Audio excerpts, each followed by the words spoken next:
Assalamualaikum warahmatullahi wabarakatuh. Halo teman-teman semuanya, perkenalkan kami dari kelompok 1.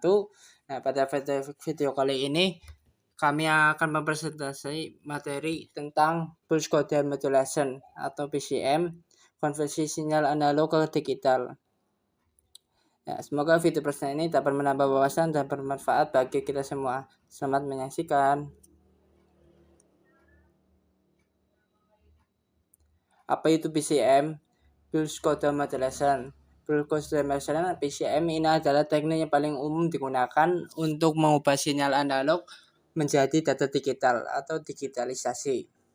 Sebuah PCM encoder memiliki 3 proses utama sebelum menghasilkan data digital.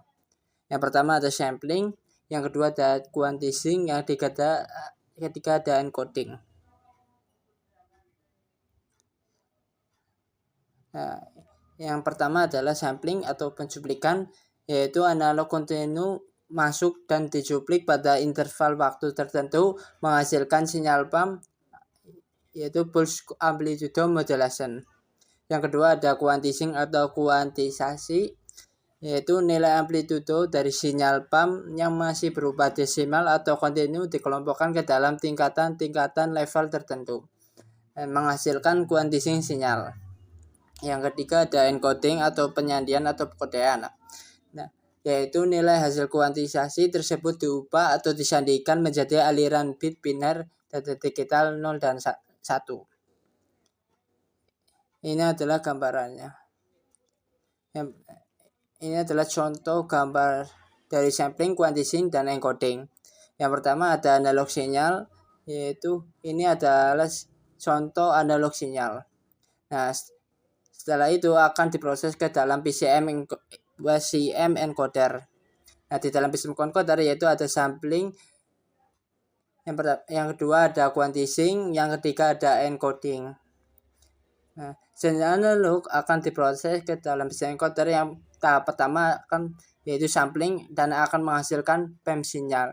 Nah, ini adalah gambar contoh PEM sinyal. Nah, ini adalah contoh sampel pertama, 2, dan 3, dan seterusnya. Setelah diproses akan menghasilkan ke dalam proses quantizing. Nah, di dalam quantizing akan menghasilkan output yaitu kuantisi sinyal. Nah, contohnya seperti gambar tersebut, yaitu ada level-level tertentu. Setelah melakukan quantizing akan diproses ke dalam encoding. Nah, encoding itu akan menghasilkan data-data biner 0 dan 1.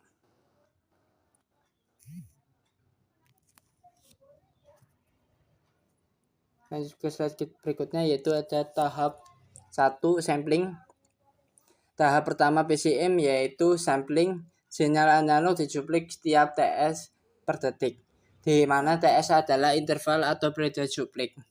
Kebalikan dari periode cuplik disebut sampling rate, laju cuplik atau frekuensi cuplik yang disimbolkan dengan Vs, di mana gambar contoh tersebut yaitu Vs sama dengan 1 per TS. Nah, hasil dari proses sampling ini disebut sinyal pump atau pulse amplitude modulation. Sinyal ini masih bersifat analog karena nilainya belum dibulatkan. Lanjut ke slide berikutnya yaitu ada metode sampling.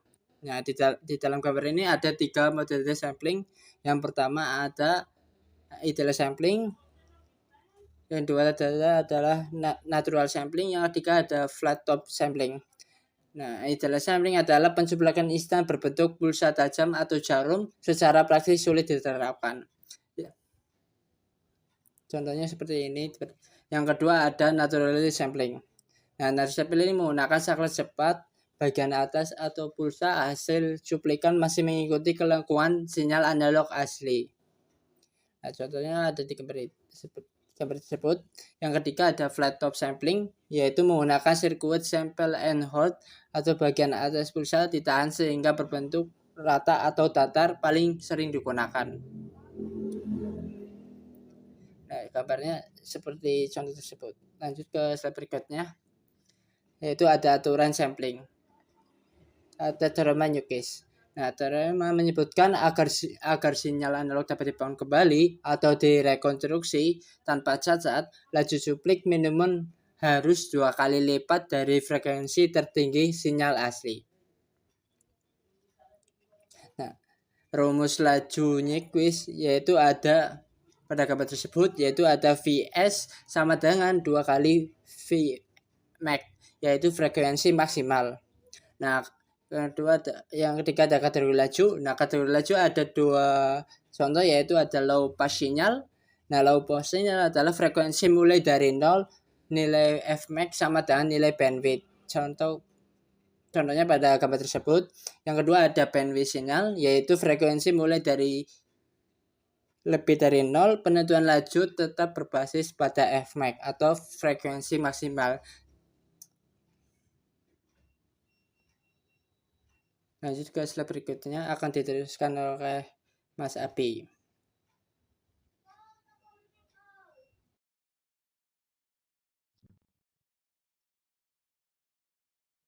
Untuk selanjutnya ada pemulihan gelombang sinus yang dicuplik pada laju berbeda.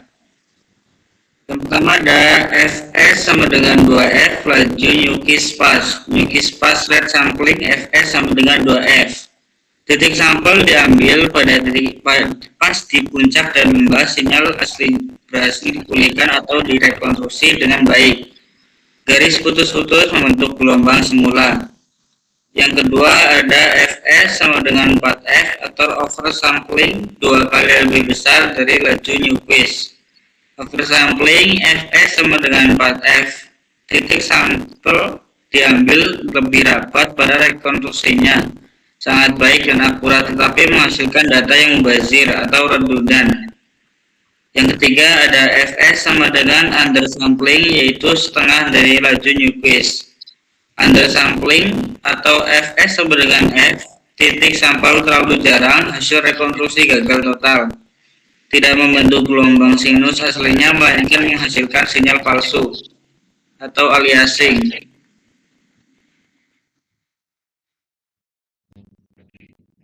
Selanjutnya contoh kasus hitung Nyquist.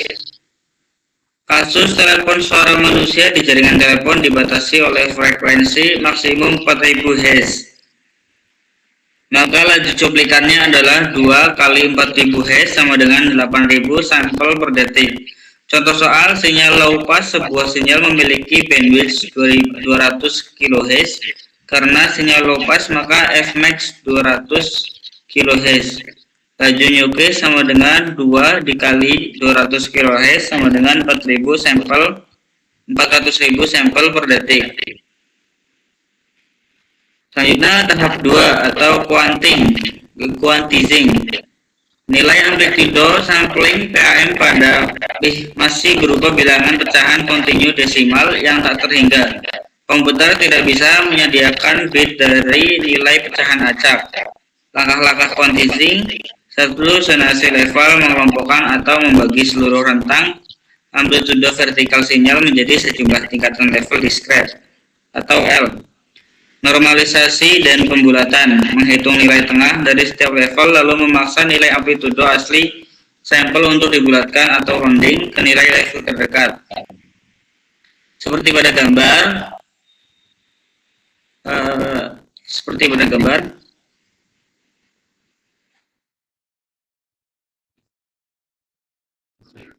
sebentar.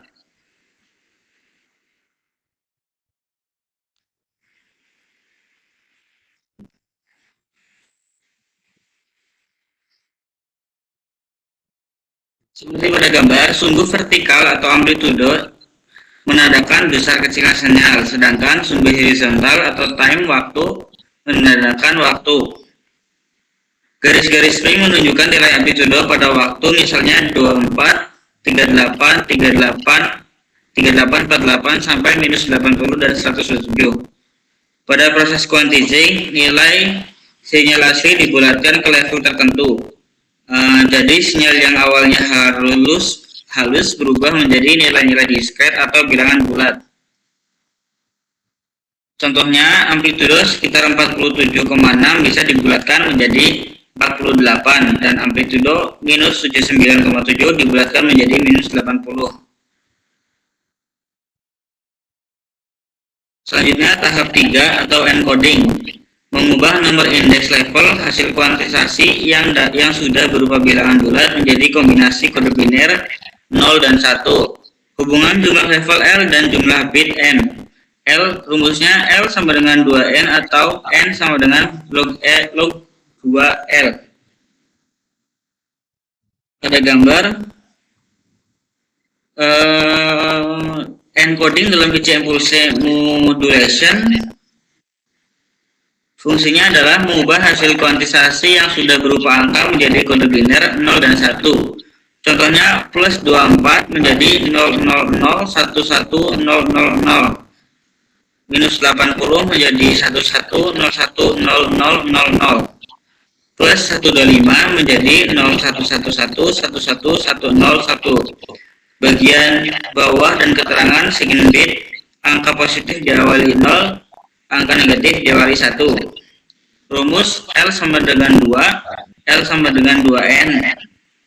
Artinya L jumlah level dan N jumlah bit. Semakin banyak bit, semakin banyak kombinasi biner yang dibuat. Kesimpulannya, PCM merupakan pilar utama digitalisasi dengan memproses sinyal melalui rangkaian terpadu, sampling, kuantisasi, dan encoding. Penentu kualitas utama rekonstruksi data digital terletak pada kepatuhan terhadap teorema lalu nyelukis untuk menghindari kerusakan fatal akibat aliasing. Semakin tinggi sampling rate dan semakin banyak level kuantisasi yang digunakan, maka sinyal digital yang dihasilkan akan semakin mendekati keaslian sinyal analognya. Saya kembalikan kepada Mas Jaki. Ya, sekian video presentasi kami. Terima kasih semuanya sudah hadir. Mohon maaf bila masih ada kekurangan untuk menyampaikan materi. Jika ada pertanyaan atau saran, silakan tulis di komentar YouTube. Terima kasih dan sampai jumpa. Wassalamualaikum warahmatullahi wabarakatuh.